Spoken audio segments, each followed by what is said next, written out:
सूरजची captaincy आलेली आहे, त्यामुळे अंकिता आणि अभिजित दादा हे दोघंजण मिळून त्याला मॅनिप्युलेट करत आहेत, तेही निकीच्या विरोधात. पण सूरज याला टेक इट इझी असं म्हणून सोडून देताना दिसतोय. चला तर बघूयात सूरज हे कसं हँडल करतो.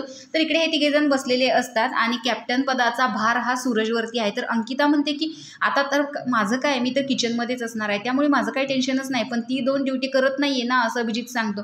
तर तिचं काय, सांग ना तू, आता घरचा कॅप्टन आहेस तू, सांग ना तिला तुझ्या 2 ड्युटी करायला. तर सूरज म्हणतो आता ऐकत नाही. आता हॉल मी करत होतो, आता माझं जागा मोकळी झाली. तिला म्हटलं हॉल तरी कर, ती म्हणते नाही करत, किती सांगायचं.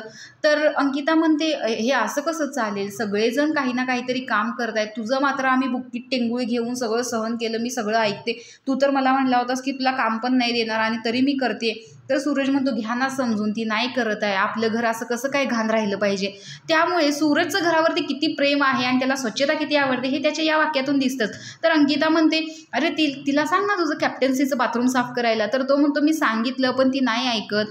तर अंकिता म्हणते नाही, तुझ्याबरोबर ती चांगली आहे ना, मग ती तुझं कॅप्टन्सीचं बाथरूम पण साफ करेल.